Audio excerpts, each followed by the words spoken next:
వివిధ భారతి యూట్యూబ్ ప్రేక్షకులకు స్వాగతం సుస్వాగతం.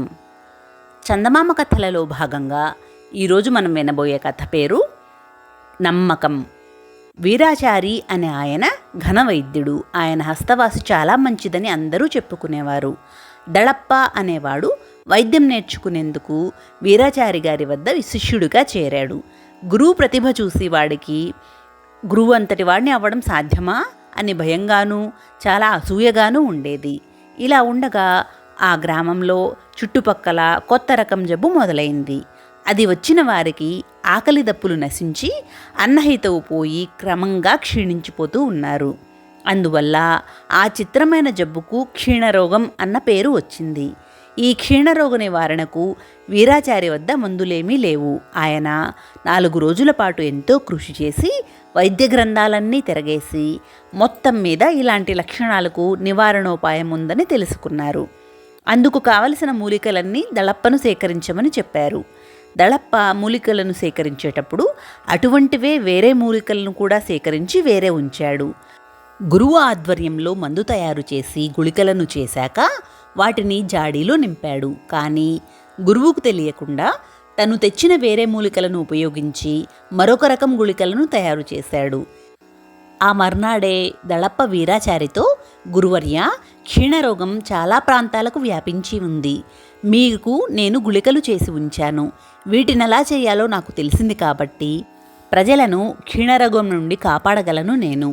ఇప్పుడు వైద్యం ప్రారంభిస్తే నా కోసం వచ్చే రోగుల సంఖ్య కూడా ఎక్కువగా ఉంటుంది. మంచి పేరు వస్తుంది. తమరి దీవెనలు నాకు కావాలి అని అన్నాడు.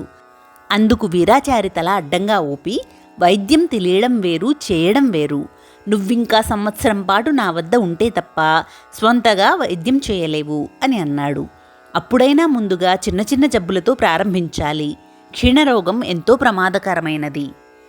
మందు తెలిసినంత మాత్రాన అంత కఠినమైన జబ్బుకు వైద్యం ప్రారంభిస్తూ వైద్యుడిగా నువ్వు మంచి పేరు తెచ్చుకోలేవు అని చెప్పాడు. దళప్ప గురువు మాటలను కాదనలేదు. కానీ క్షీణరోగం ప్రబలంగా ఉండడం వల్ల వైద్య వృత్తి ప్రారంభించడానికి ఇదే అపూర్వ అవకాశమని, మళ్ళీ ఇలాంటి అవకాశం రాదని ప్రాధేయపడ్డాడు. వీరాచారి వాడి మీద జాలిపడి, అయితే సరే, నువ్వు పొరుగు గ్రామంలో వైద్య వృత్తి ప్రారంభించు. క్షీణరోగానికి మనం చేసిన గుళికల వల్ల రోగికి మొదటి రోజు భరించలేని బాధ కలుగుతుంది. ఆ విషయం ముందుగా హెచ్చరిస్తే రోగి భయపడతాడు కాబట్టి చెప్పకూడదు. రోగి బాధ భరించలేకపోతే మందు మార్చుతున్నానని చెప్పి మళ్ళీ అదే మందు ఇవ్వాలి. రోగికి 10 రోజుల పాటు రకరకాల బాధలు రావచ్చు. అయినా రోగిని తృప్తిపరచడానికి మందు మారుస్తున్నట్లుగా అబద్ధం చెబుతూనే అవే గుళికలు ఇస్తూ ఉండాలి. 2 వారాల్లో వ్యాధి తప్పక నయమవుతుంది. అయితే అంతకాలం నేర్పుగా ఓర్పుగా రోగులను ఆకట్టుకోవాలి అంటూ చిట్కాలను చెప్పాడు.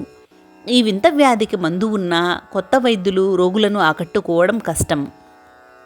అందుకని దళప్ప ఒక ఉపాయం పన్నాడు. వాడు బయలుదేరే ముందు అసలు గుళికలను తను తీసుకొని నకిలీ గుళికలను గురువు వద్ద ఉంచాడు.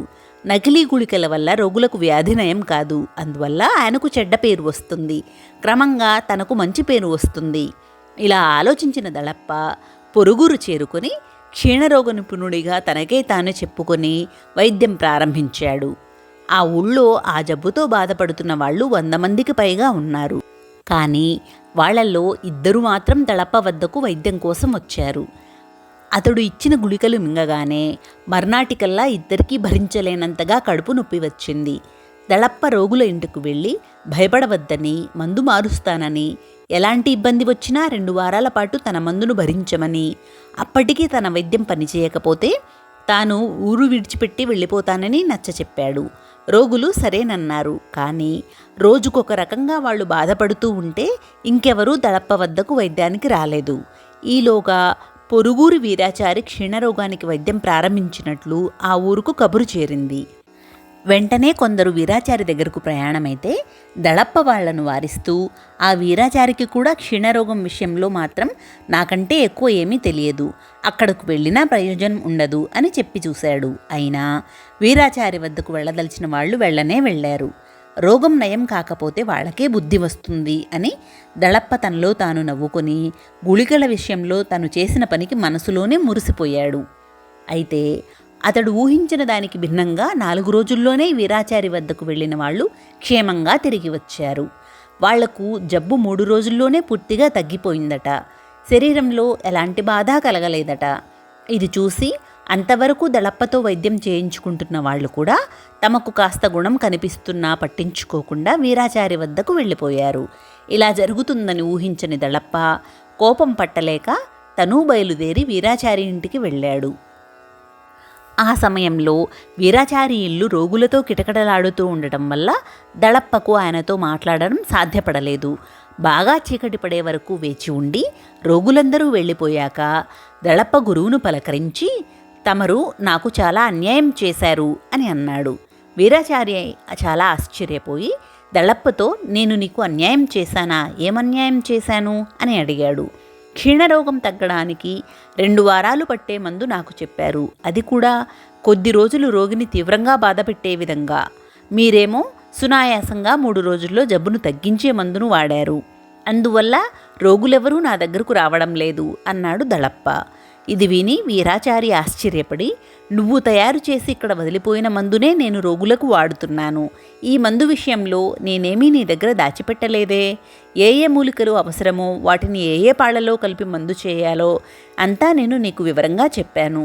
నీ చేతనే ఆ మందు కూడా తయారు చేయించాను కదా అని అన్నాడు. ఈ మాటలు వింటూనే దళప్ప తెల్లబోయాడు. అంటే తెలియకుండా తను చేసిన మందు వీరాచారి మందు కంటే గొప్పదన్నమాట. వీరాచారి వైద్య గ్రంథాలు క్షుణ్ణంగా పరిశీలించి తెలుసుకున్న మందు కంటే తన ఊహకు తట్టిన మందే ఇంకా గొప్పదన్నమాట. ఈ విషయాన్ని దళప్ప వీరాచారికి చెప్పి, గురువర్య, నా ఊహ ముందు మీ వైద్యశాస్త్రం తీసికట్టు. ఇక నుండి నాకు తోచిన మందులు తయారు చేస్తూ ఉంటాను. వాటితో మీరు రోగులకు వైద్యం చేయండి. మీ ఆదాయం ఇంకా పెరుగుతుంది. నా గొప్పతనాన్ని గుర్తించి మీ ఆదాయంలో నాకు సగం వాటా ఇవ్వండి అన్నాడు ఉత్సాహంగా. ఆ మరుక్షణం వీరాచారి ముఖం కోపంతో ఎర్రబడింది. ఆయన తీవ్రస్వరంతో, మూర్ఖుడా, క్షీణరోగానికి నేను చేయమన్న దానికి బదులు వేరే మందు చేసి ఆ విషయం నాకు చెప్పకుండా దాచిపెడతావా?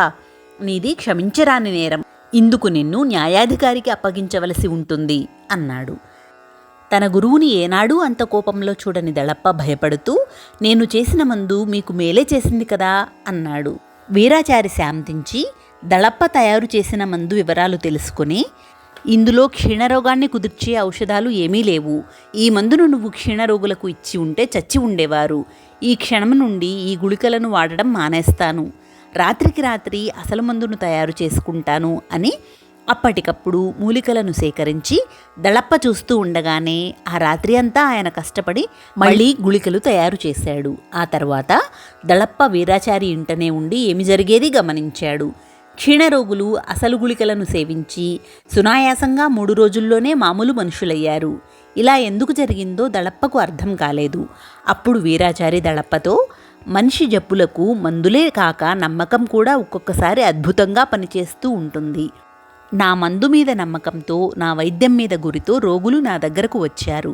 వారి వ్యాధి నయమైంది. కానీ ప్రతిసారి ఇలా జరగదు. కాబట్టి నువ్వు చేసింది చాలా పెద్ద తప్పు. రోగుల జీవితాలతో ఆడుకునేవాడికి వైద్య వృత్తి తగదు. నువ్వు మరే వృత్తినైనా చేపట్టు, వెళ్ళు అన్నాడు. గురువు మాటలు నిజమేనని గ్రహించి దళప్ప మారు మాట్లాడకుండా తల వంచుకుని అక్కడ నుండి బయటపడ్డాడు. తరువాయి భాగంలో ఇంకొక కథను విందాం. సర్వే జనా సుఖినో భవంతు, లోకా సమస్తా సుఖినో భవంతు. ఓం శాంతి శాంతి శాంతి.